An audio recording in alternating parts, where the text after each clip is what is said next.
Good evening, everyone. Welcome to the February 19th, 2026 council work session beginning at 6:30 p.m. We will start off with public comments. If you'd like to address council during the work session, please step to the podium, state your name and address. All right, seeing no takers, we'll go to Mr. Masisklis. Good evening, council. We've got the January financial snapshot in front of you all. On the front side, start with the general fund. We have year-to-date receipts, and this is where income tax receipts significantly less than what we would normally expect, between 8 and 10% for the first month out of the year. You would expect between 8 and 10% of revenues to be received. However, we are 1 month behind, which is on schedule for the transition to RETA, since they will normally give January's receipts in February, and I'll talk a little bit more about that when we get to that. Moving on down here, our utility funds are within expectations, 7% receipts. The sewer reserve fund, that is where permit receipts go for the sewer tap fees of new properties. So we have currently the build out of Arlington Park subdivision. So those tap fees are started, and then the water reserve fund also receives some of that. The fire levy, something that we've been keeping a close eye on. As mentioned, the fire levy does not currently sustain the operations of 5 part-time firefighter EMT paramedics around the clock.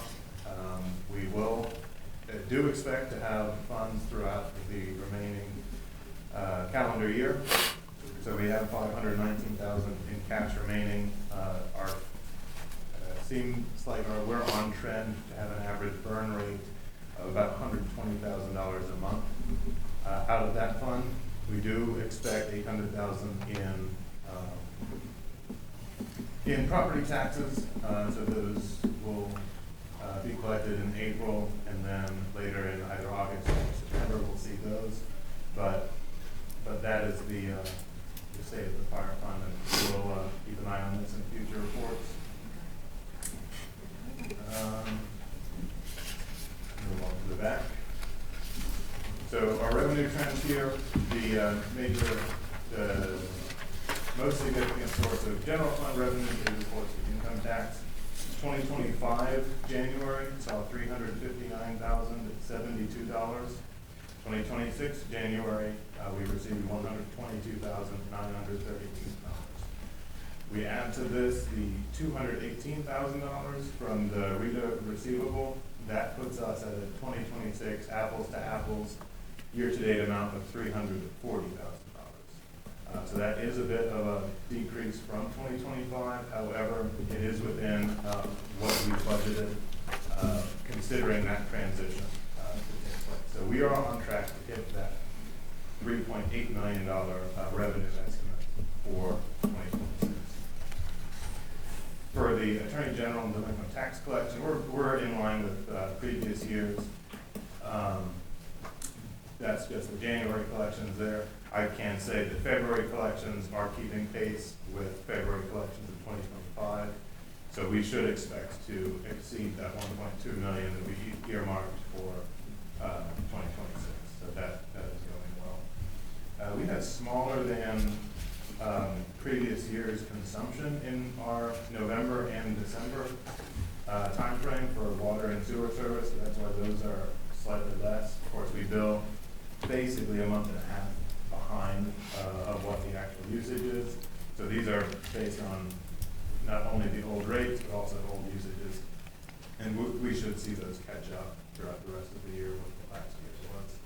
EMS transport, $1,200 less than last year, but still within expected budget this year. Interest revenue is above what we received last year in January, and we are projected to far exceed that $900,000 number this year for our capital. Gas taxes, saying vehicle registration is up and nothing else to report on the item. Thank you, Mr. Masiskis. I have a question. How's the reader program working? Is it working well? So for the folks that come in, their problems are addressed very quickly, and they find it pretty easy. If anyone gets a letter from our tax department that they haven't filed for a previous year, so we're still working through the 2024 non-filing letters. We do have a line on that letter that says, do not contact Rita, come into the city building, and we can take care of that for you. Good. For Rita, most folks are not having a problem signing up themselves, and then our ladies are also trained in that software now, so we can see real time what Rita is receiving. Okay. And by real time, I mean usually within a day or two. Good. The data is easily accessible. Thank you. Any additional questions? All right, Mr. Beresford. Thank you, Mayor. Good evening, Council. Just wanted to discuss the public forum that we'll be having in March 2nd. That agenda has been posted today. It will be posted again in the middle of next week for a reminder. Just wanted to clarify a few items regarding that agenda itself. It's not a city council meeting, it's not a public hearing, and no decision will be made that evening regarding the legislative process. This forum is just to ensure that there will be an informational discussion prior to the planning commission, which will review the plans on March 9th. That is a tentative date that has not been finalized. The structure is that so the residents and the community can directly hear from reps and the questions in an orderly way. Advanced questions are being collected, and so that the thought is that commonly raised questions can be answered clearly and accurately, so there isn't a on-the-spot answers. Advanced questions do not replace live participation. There will be live participation. The community will still be able to ask questions during the meeting. The goal itself of the forum is to provide an orderly and timely meeting, so that way everyone has a chance to ask a question. The goal is hopefully to provide information and for the residents and the community to engage before that planning commission meeting. Thank you. Thank you. Any additional questions from council?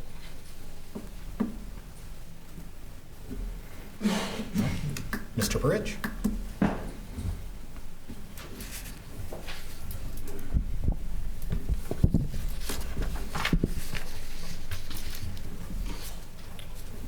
Thank you, Mayor Perry and members of council.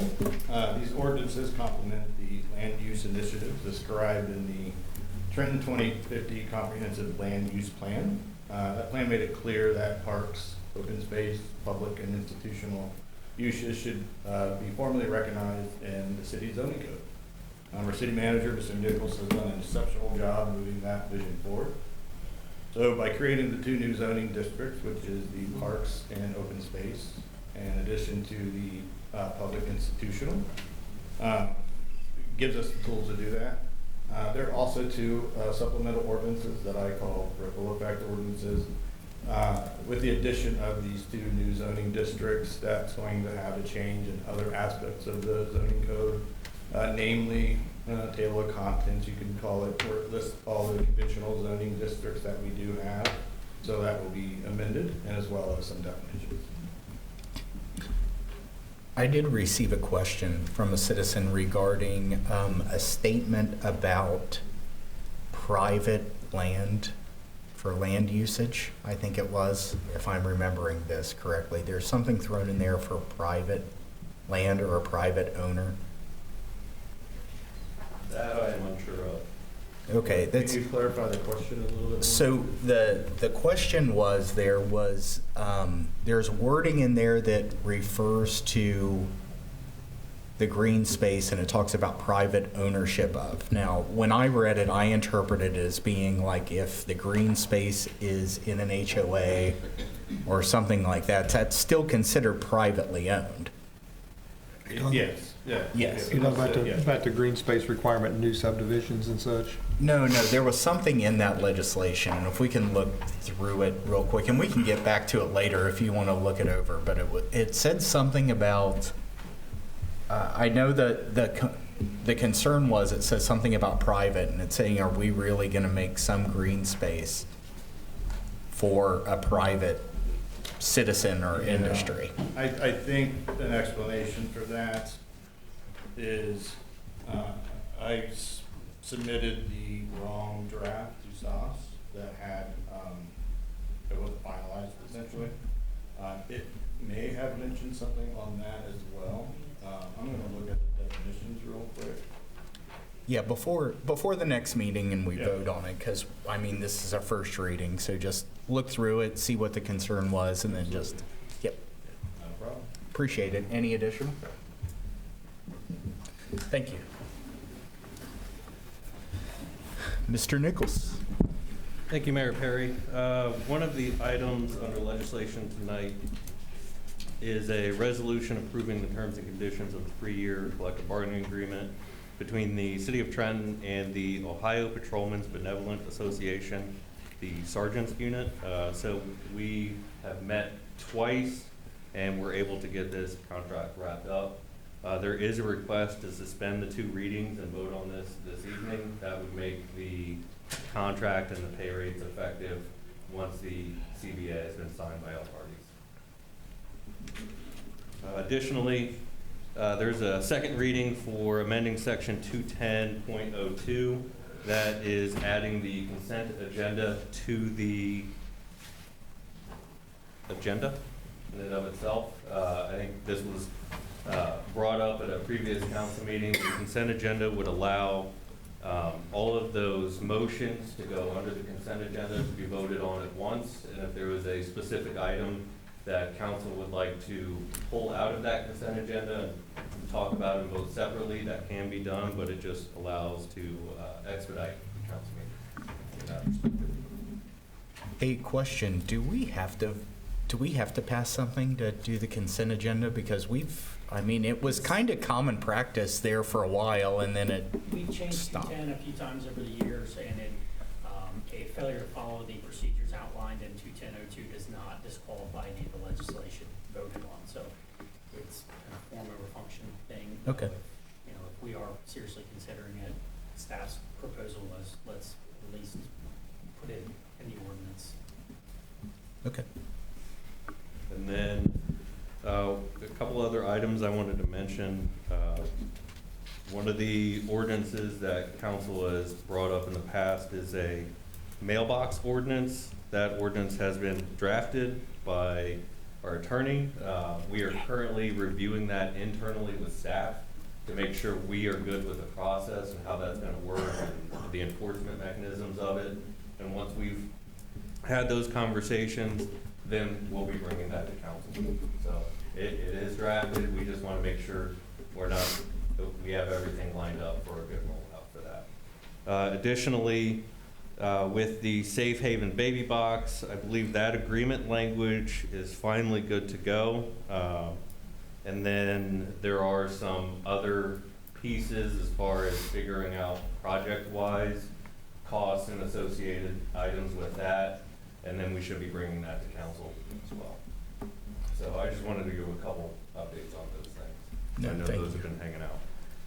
Lastly, I have a request to go into executive session to consider confidential information that is directly related to a request for economic development assistance under any provision identified in Ohio Revised Code 121.22G8, or that involves public infrastructure improvements or the extension of utility services that are directly related to an economic development project as necessary to protect the interests of the applicant or the possible investment or expenditure of public funds to be made in connection with the economic development project, and to confer with legal counsel.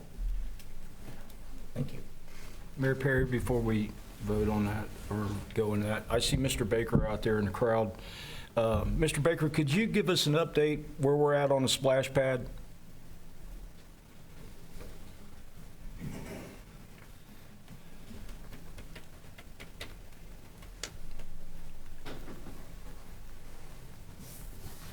Mayor, council. Yes, the splash pad. At this point in time, we are at the point we're waiting on PSS to come in and start actually installing aquatic structures. All the drainage is in, the detention basin's in, the walking path in the middle's been restored. The water line, the water service, the 2-inch service was ran today. The electric lines, the conduits have been relocated, so we are moving forward. Awesome. And we should be, at this point, on schedule to meet the drop dead date of March 28th. Great. Awesome. Thank you, Mr. Baker. Thank you. Thank you. Council, anything before we vote on going into executive session?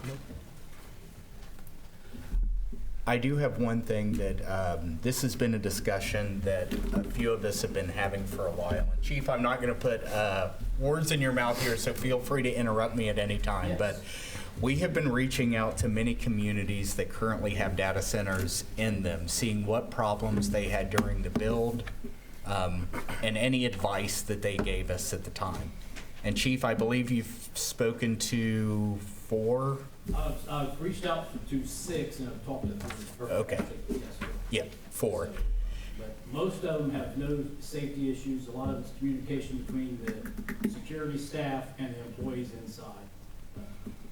These are very well kept, private, very, a lot of security around and stuff like that. The big thing is trying to keep up on fire and safety inspections in there, keep making sure everything's safe. And knowing that, we toured, I'm sure everybody's seen the letter from the Jerome Township Fire Chief. And that's one person we reached out to. Yes. And what he said the problem was with fire inspections, because at the time they were putting in, I don't even know how many houses ended up being there, but they were a community that was getting bigger and bigger with houses being built as we are. And then they were putting that in at the same time, and their fire inspection personnel was stretched. So at this time, what I would like to do is request that we have a public safety committee meeting, and the chief and the rest of staff design something so that we don't have that problem like they had going into this. Because that's definitely something that we don't want to have. And I thank you, Chief, for reaching out to everyone, and I thank you, Police Chief, as well. He has been reaching out to many municipalities as well for this. So I'd like to thank you both for that, and like I said, I'd really like to have a Public Safety Committee meeting. That way we can decide our way forward. All right, any other? Seeing none, I'll entertain a motion. We go into executive session for the reasons stated by City Manager Nichols. So moved. Second. Motion made by Council Vice Mayor Croucher and seconded by Councilwoman Montgomery. Roll call, please. Vice Mayor Croucher, Yay. Ms. Montgomery, Yay. Mr. Prophet, Yay. Mr. Nichols, Yay. Mr. Rourke, Yay. Mayor Perry. Yay. All right, we're going into executive session at 6:48 p.m. No further business will be conducted in work session, and we'll be back for the council meeting promptly at 7:30. Thank you.